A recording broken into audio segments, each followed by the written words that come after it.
Lefebvre, secrétaire général du syndicat Unité SGP Police FO, et Bruno Jeudi, éditorialiste politique BFM TV. Nous sommes à une demi-heure après le début du défilé. Ça fait une demi-heure que les manifestants marchent dans Paris.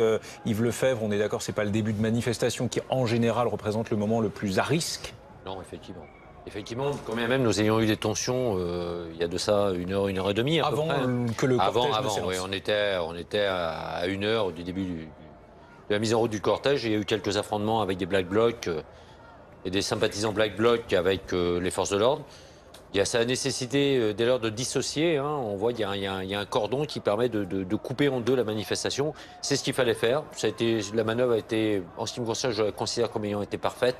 Et aujourd'hui, ça permet à mes collègues d'avancer à reculons. Là, ça va être très fatigant pour eux, mais de toujours couper pour pas que les Black Blocs puissent ensuite s'immiscer au sein des manifestants traditionnels, qu'ils soient gilets jaunes ou syndicalistes.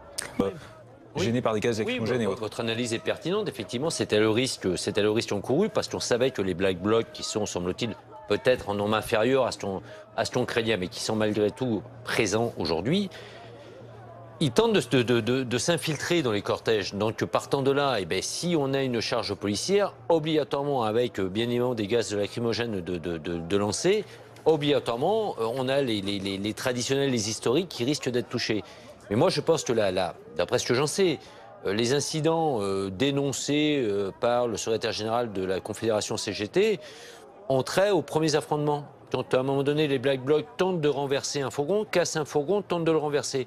On voit les forces mobiles qui reculent et qui ensuite passent à la charge quelques instants après avoir tout fait pour justement dissocier, faire en sorte qu'une partie recule. Et là, dès lors que vous envoyez, dès lors qu'il y a un amalgame de fait entre les casseurs et les syndicalistes et les manifestants, obligatoirement, il y a des dégâts collatéraux. La seule solution, la réponse que j'apporterais à M. Martinez serait de lui dire, à ce moment-là, il fallait laisser faire les Black Blocs. Mais il le savait d'entrée. C'était à lui aussi de prendre ses responsabilités d'entrée de jeu. Vous savez, je ne dis pas que... Qu'est-ce qu'il aurait dû faire? Je pense qu'il aurait fallu prendre plus de distance. Il fallait qu'il prenne plus de distance, qu'il reste beaucoup plus en retrait. Se perdons pas de vue quand même que ce matin, les Black Blocs ont eu une haie d'honneur quand ils sont rentrés dans les cortèges. De la part de certains gilets jaunes. De certains gilets jaunes, oui.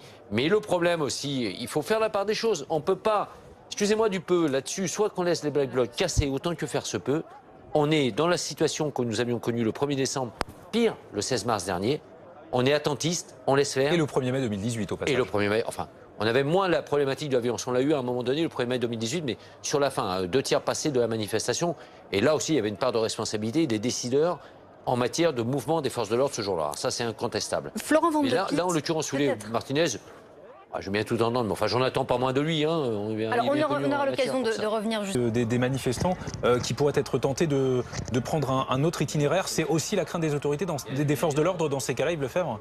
On se demande là si c'est pas une rue qui était interdite jusqu'à présent aux manifestations. Une rue perpendiculaire dont les manifestants, sans doute, agacés de voir que le déroulé, ou la marche se faisait au ralenti pour justement, j'insiste bien, provoquer cette rupture avec les casseurs. Vraiment, on mettait en place ni plus ni moins qu'une bulle de sécurité.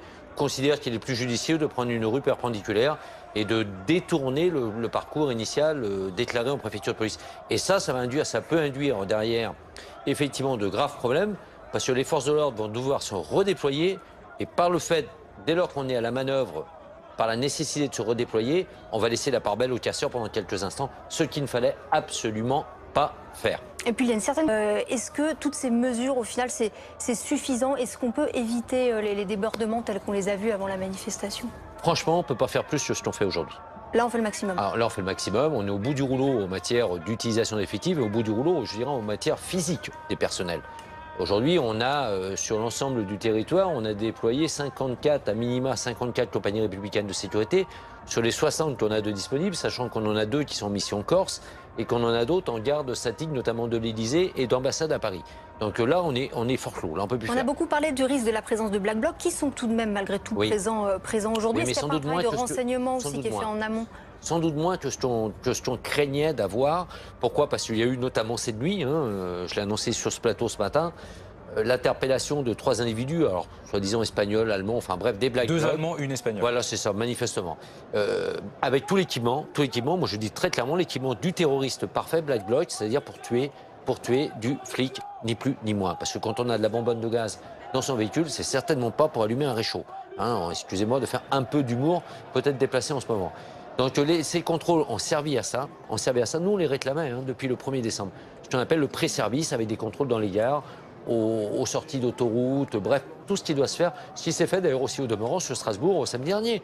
Ça a été acté. Aujourd'hui, on a eu les périodes de rodage, donc à partir du 23 mars. Aujourd'hui, c'est le test pour voir si effectivement le service d'ordre que nous, on appelait de tous nos voeux, à savoir la sectorisation, le pré-service, la sectorisation, la déconcentration du pouvoir décisionnaire directement au plus près du terrain pour que les responsables des compagnies républicaines de sécurité ou des escadrons de garde mobile puissent réagir immédiatement sans attendre que la fumée blanche soit sortie de la cheminée de la préfecture de police de Paris. Tout ça est mis en place. Pour le moment, moi je considère que ça se passe bien, espérant que des initiatives hasardeuses parmi les manifestants ne fassent pas entraver ce bon déroulement. Tout est mis en place, dites Fèvre. Vous êtes secrétaire général du syndicat Unité SGP Police FO. 7400 membres des forces de l'ordre mobilisés à Paris aujourd'hui. Au moins 7400, ça fait 64 unités des forces mobiles, CRS et gendarmes mobiles. 6 véhicules blindés prépositionnés. On a des équivalents récents ou pas en termes d'effectifs de cette ampleur-là?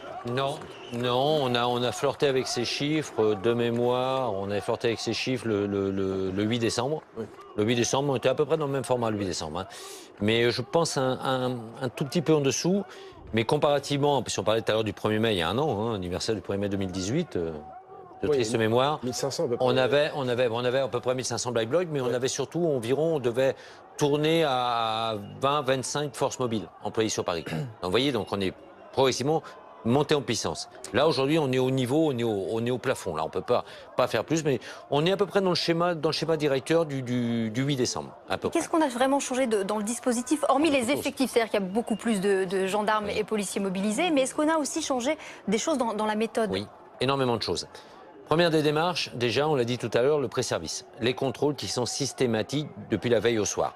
Donc les fouilles de véhicules. Fouilles de véhicules pour permettre d'appréhender d'appréhender au sens propre et au sens figuré, le plus de personnes malveillantes. Ça, c'est la première chose. Ensuite, on a sectorisé Paris. Jusqu'à présent, l'exemple parlant, c'était le 1er décembre. Rien ne fonctionne, seuls les policiers, eux, travaillaient bien. Ceux qui leur donnaient des ordres étaient mauvais à tout ce jour-là. Le 1er décembre, on adosse des compagnies républicaines de sécurité avec des escadrons de gendarmes mobiles. Sauf que les deux n'ont pas les mêmes méthodologies de manœuvre. Il s'agit de se déplacer rapidement.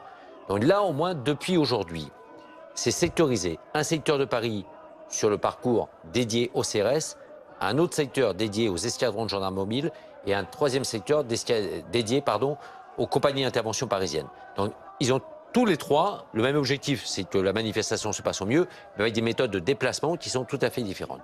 Ensuite, troisième point, on adosse à tous ces forces mobiles ce qu'on appelle les braves maintenant. Les brigades anti-casseurs, voilà. On les adosse aux unités de forces mobiles. Les unités de forces mobiles s'écartent, les unités des braves vont chercher les casseurs, les interpellent et les ramènent. Là, on ne le faisait pas. Jusqu'à présent, les DAR, anciennement les prédécesseurs des braves, que moi j'ai énormément décrié, non pas mes collègues, mais ceux qui leur donnaient encore une fois des ordres, allaient au contact de la foule plutôt que de chercher à interpeller. C'était deux choses totalement différentes.